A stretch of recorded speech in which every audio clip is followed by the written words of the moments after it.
Jadi yang apa yang dia dapat tadi, dia ambil masukkan dalam satu template ni. Template ni template perancangan PDP, PBL bagi sekolah. Kalau sekolah api-api, sekolah api-api lah. Kalau Pulau Sebatang lah. Dia satu template ni, dia susun, masukkan pada subjek masing-masing. Sebab tu saya kata kalau saya dah bagi dalam bentuk Microsoft Word, kena minta, kalau tak mahir, kena minta guru besar kena arahkan guru ICT lah untuk menyediakan template-template ni. Jadi pelibatan guru ICT tu ada sebab guru ICT akan diperlukan untuk modul 7 dan modul 8 nanti. Okay. Modul 7 dan modul 8 memang akan perlukan pelibatan guru ICT. Jadi kena standby lah berapa orang guru ICT yang akan terlibat. Cari yang betul-betul boleh memberikan kerjasama, yang boleh memberikan komitmen dan senang bekerja dengan guru-guru subjek yang untuk KMR ni. Okay. Alright. Lepas tu dah ada banner template ni. Template ni isi, cara pengisian pun dah ada dalam tu. Dah ada dia punya dia punya manual dia, saya dah bagi dah cara-cara pengisian dia. Okay. Membina garis masa. Bila dah siap-siap tu, dah ada siap, dah semua dah ada big idea, dah ada essential question, dah ada tugasan, ikut grabs, dah ada pentaksiran, dia siap-siap rubrik pentaksiran, dia ikut yang dalam buku ni, kalau malas nak guna Rubista, okay. Kemudian dia bina aktiviti, lepas tu dia dah susun dalam siap-siap dalam RPH dia saya bagi contoh tu panjang. Terpulang kepada cikgu sendiri macam mana nak membina RPH. Okey. Akhirnya dia akan susun garis masa. Garis masa macam ni lah. Minggu 1, berapa lama dia nak buat KMR. Kalau dia terbergantung kepada subjek tuan rumah. Tuan rumah kata, saya nak buat sampai di akhir boleh hasilkan satu projek 1 bulan. Sains sebagai tuan rumah, sains kata 1 bulan. Atau RBT sebagai tuan rumah, RBT kata saya 1 bulan nak buat benda ni. Okey. Tapi subjek sokongan dia tak semestinya 1 bulan. Dia tak semestinya 1 bulan. Dia terpulang kepada SP yang diambil. Kalau kita tengok dia ke sini, nampak tak? Sains setiap minggu dia ada sebab dia nak buat dalam 3 minggu. Tapi matematik, minggu pertama dia tak ada. Dia nak buat dalam 2 minggu. Contohnya, sains kata saya nak buat dalam bulan 7, minggu kedua, minggu ketiga, minggu pertama, kedua, ketiga. Sains kata saya nak buat 3 minggu. Minggu pertama, bulan 7 minggu pertama, minggu kedua, minggu ketiga. Tapi Maths kata, oh saya 2 minggu je. Saya tak nak ambil lah minggu pertama tu. Saya nak settlekan dulu saya punya ni. Saya nak ambil minggu kedua dengan minggu ketiga. Jadi disusun lah Maths minggu kedua dengan minggu ketiga. BM kata, oh saya nak buat minggu pertama dengan minggu kedua. Jadi BM buat minggu pertama dan minggu kedua. Minggu ketiga dia kosong. Tapi subjek tuan rumah ni, sebab dia nak menghasilkan satu projek besar, dia mungkin ambil 3 minggu. Okay? Itu ikutlah garis masa. Contoh pun dah ada, template pun dah ada, toolkit dia dah ada. Okay. Akhirnya showcase. Showcase ni dalam peringkat mana? Dalam peringkat pedagogi. Dalam peringkat pedagogi showcase masih peringkat pedagogi. Dilaksanakan projek dan dia buat showcase. Showcase maknanya dia tunjuk produk dia dan dia akan bercerita tentang produk dia. Kalau dalam PDPR sekarang ni, dia memang boleh secara automatik dia boleh buat dalam kelas. Dia boleh rakamkan ke video dia, dihantar, cikgu nilai daripada tu, dia boleh hantar melalui, dia terpulang lah cikgu, maknanya dia rakam sendiri. Cikgu tetapkanlah jangan sampai berjela-jela, contohnya presentation 10 minit je lah. Okay. Itu masa showcase. Ataupun kalau dah boleh bersemuka, COVID ni dah habis, nak buat hari showcase pun boleh. Tapi memang digalakkan buat dalam PDP lah, ada settle dalam PDP je. Sebab tu saya kata KMR berlangsung dalam PDP, bukan di luar PDP. Dia punya, kecuali perancangan lah, bila proses pedagogi dia memang dalam PDP, budak tak ada buat dekat luar. Tapi kalau dekat sekarang ni memang kena buat kat rumah lah sebab PDPR. Tapi kalau dalam bersemuka memang diselesaikan dalam kelas PDP masing-masing. Okey, ini ialah tentang perkongsian showcase. Saya ingatkan sekali lagi, proses besar KMR dia ada 3 proses. Yang pertama ialah proses perancangan tadi. Dah bawa proses perancangan ada 3 peringkat KMR, kurikulum, pentadsiran, pedagogi. Okey, lepas tu proses pelaksanaan. Proses pelaksanaan PDP dalam bilik darjah. Dan proses yang ketiga ialah proses showcase. Maknanya dia tunjukkan produk dia dan dia terangkan tentang produk dia. Okey. Ni pengurusan projek. Di sini ya cikgu, peranan SLT dan peranan MLT lah kalau sekolah menengah ada dalam grup ni.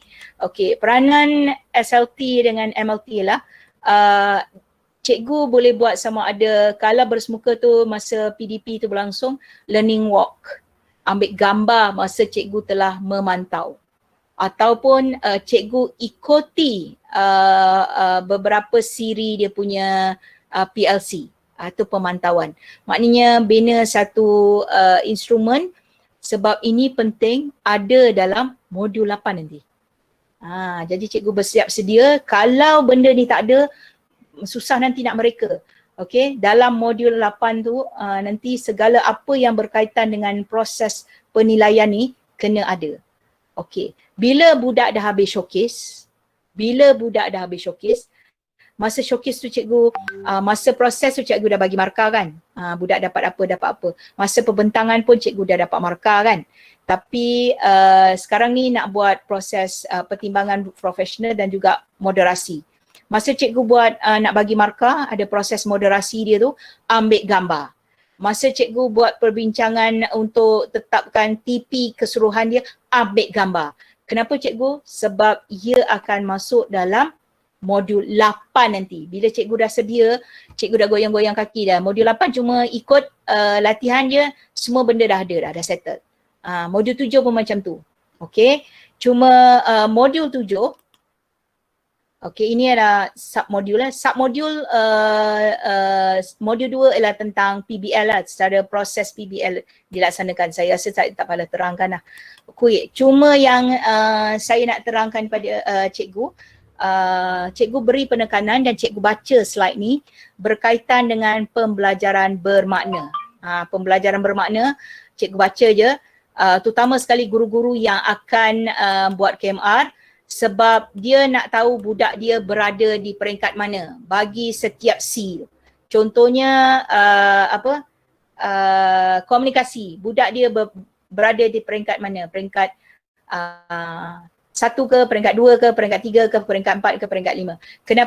Kenapa diperlukannya cikgu? Cikgu tahu je, cikgu catat je berada di peringkat mana, kerana cikgu akan terlibat lagi nanti dalam modul 7, menentukan peringkat-peringkat murid-murid. Okey. Di sini ialah tentang kompetensi pembelajaran bermakna. Dia punya dia punya penjelasan dia ada semua dalam ni. Contohnya macam komunikasi yang koheren melalui pelbagai mod. Okey, mod yang ada. Okey, komunikasi yang sesuai dengan audien. Refleksi terhadap proses pembelajaran bermanfaatkan kemudahan digital. Jadi tengok dekat sini, kalau bidang komunikasi, murid cikgu berada di tahap mana? Tahap okey ke, tahap yang minima ke, atau tahap 1 tak ada apa-apa ke? Kita tengok murid kita berada di tahap mana dahulu. Okey, setiap C ni, setiap C. Okey, sebab apa? Ia akan, cikgu catat dia je dulu. Cikgu tak boleh, ini bukan untuk modul 6. Cikgu catat je dulu murid cikgu berada di tahap mana bagi setiap C ni, setiap K. Contohnya komunikasi berada di tahap mana. Bagi setiap mata pelajarannya nanti dia akan pergi satu konsensus. Okey, ini adalah tentang 6C. Okey, cikgu boleh baca kat sini tentang karakter dan juga tentang kewarganegaraan.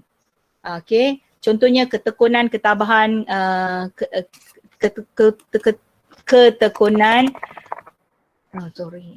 ketabahan, murid cikgu berada di tahap mana? Okey, pengurusan diri, tanggungjawab berintegriti, manfaatkan kemudahan digital. Murid cikgu ni berada di tahap mana? Majoriti lah, bila cikgu tik-tik tu, cikgu bagi masa nak bagi markah tu, cikgu tengok murid cikgu berada di tahap mana. Overall murid cikgu berada di tahap mana. Kenapa? Ini penting untuk modul 7 nanti. Sebab cikgu yang sama akan terlibat di samping guru ICT. Okay. Dan sebelum saya buat conclusion, inilah kerangka pelaksanaan KMR PBL. Okay, kita ambil yang ringkas ni. Yang pertama ialah menentukan hala 7 projek. Maknanya menetapkan satu konsep. Kelas mana, subjek mana. Okay, yang kedua, dia bina big idea dan juga soalan pencetus idea. Okay, yang ketiga, dia merancang pentaksiran. Dah siap-siap buat rubrik. Tugasan ada rubrik. Lepas tu dia buat garis masa. Okay. Contohnya BM nak ngajar berapa minggu, BI nak ngajar berapa minggu. Minggu 1 ke, minggu 2 ke, minggu ketiga. Kalau sains nak buat 3 minggu, sains tu 3 minggu. Okay, akhirnya pengurusan projek tu lah. Maknanya penyusunan daripada PDP dia dan akhirnya dia punya showcase. Okay. Inilah elemen-elemen penting, saya rasa tak payahlah. Jadi saya saya buat conclusion. Apa itu KMR? KMR adalah KMR adalah satu bentuk PBD. Saya ulangi, satu bentuk PBD yang menggunakan pendekatan PBL, Project Based Learning, ataupun projek berasaskan pembelajaran. KMR adalah satu kaedah sebenarnya menggunakan pendekatan PBL, untuk mengupayakan pengajaran inovatif dalam pembelajaran bermakna murid. Dia adalah PBD yang menggunakan pendekatan menggunakan pendekatan PBL dan kaedahnya adalah kaedah KMR iaitu backward design. Apa yang dimaksudkan dengan backward design? Backward design ni dia berbeza sedikit dengan flow PDP pada hari ini. Flow PDP pada hari ini, curriculum C, kita buka, kita punya DSKP, kita rancang, kita buat pedagogi. Pedagogi, CP, A, assessment, kita buat pentaksiran. Kita buka DSKP, kita rancang, kita execute dalam pedagogi kita dalam bilik darjah, akhirnya kita buat pentaksiran. Itu ialah flow masa kini. KMR, kita buka DSKP, kita rungkai kita punya DSKP. Apa yang dimaksudkan dengan merungkai? Mencari pengetahuan dan mencari kemahiran dalam perkataan-perkataan dalam SK dan SP tadi. Kita cari kata kerja, kata nama dan kata sifat adalah pengetahuan. Kata kerja adalah dia punya kemahiran. Kita cari 3, kata nama, kata sifat, kata kerja. Maknanya kita pisahkan pengetahuan dan kita pisahkan kemahiran. Kenapa? Kita nak buat tugasan. Daripada tugasan tu bagi pada murid, kita rancang apa tugasan, apa kaedah dia nak buat, kaedah pentaksiran dan akhirnya kita bina aktiviti menggunakan where to. Macam mana nak susun aktiviti flow PDP dalam bilik darjah? Gunakan kerangka Rigo, relevance and relationship. Guru bekerja, murid bekerja, murid berfikir, murid bekerja dan berfikir. Contohnya semua dah ada. Dan akhir sekali bila dah ada execute PDP dalam bilik darjah, ingat curriculum, pedagogi dan akhirnya curriculum, pentaksiran buat dulu, kemudian akhirnya baru pedagogi. Maknanya kita rancang pentaksiran semua, kita rancang aktiviti berdasarkan daripada pentaksiran, tugasan berdasarkan daripada DSKP kita, barulah kita execute kita punya pedagogi. CPA. Method traditional CAP. Curriculum, Assessment, Pedagogi. KMR, Curriculum, Assessment, Traditional Curriculum, Pedagogi, Assessment. CPA. KMR, Curriculum, Assessment, Pedagogi. CAP. Pedagogi berakhir, ujung.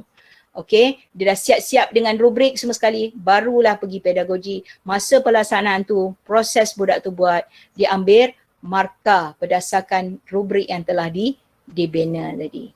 Akhirnya murid akan buat showcase dan bila dah habis showcase, guru akan duduk membuat moderasi, pertimbangan profesional berapa nak beri markah pada murid ini.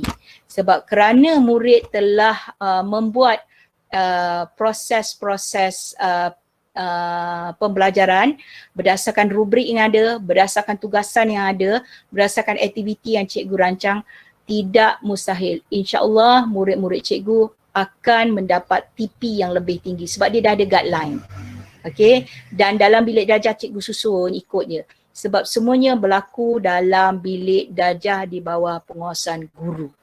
Itu berbeza dengan projek. Projek hasil, budak suruh buat robot, kita nilai daripada robot yang dia buat. Tak tahu dia beli dekat mana pun, kita nilai je. Tapi bila KMR, proses nak buat robot tu, daripada mula nak buat tangan ke, mula macam nak berdiri ke, buat lakaran ke, berdasarkan daripada apa yang kita dah tentukan. Minggu ni buat ni je, minggu ni buat ni je.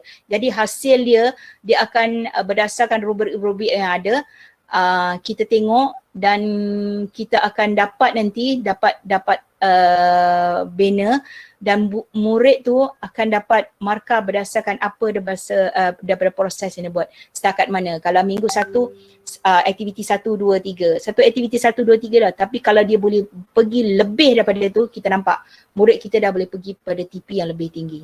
Okey, itu yang dimaksudkan dengan kefahaman melalui reka bentuk. Saya ulangi sekali lagi, kefahaman melalui reka bentuk. Murid ni akan faham berdasarkan proses yang mereka buat kerana everything is hands on, berdasarkan rubrik yang ada, berdasarkan daripada arahan-arahan yang diberikan, semua dah siap step by step dan mereka boleh menghasilkan TP yang lebih baik. Dia menggunakan pendekatan PBL. Kaedahnya adalah backward design, KMR backward.